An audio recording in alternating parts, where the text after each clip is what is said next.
So here we're going to give the background of all three trades, and then the students can pretty much make up their mind what direction they want to go to afterward. All three industries booming right now. Basically, you can go to shipyards, you can go to refineries, you can go to pharmaceutical plants.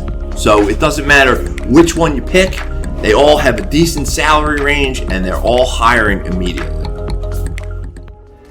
I would like to do real estate one day, and that's why I wanted to learn plumbing so that way I can fix my own houses up. But you know, I'm learning 4 trades in one, so I actually like this better than plumbing. So the more that I learn and complete a task in pipe fitting, it just builds me up even more. It makes me feel better. Sign up for a great future and join us today. Visit ptt.edu.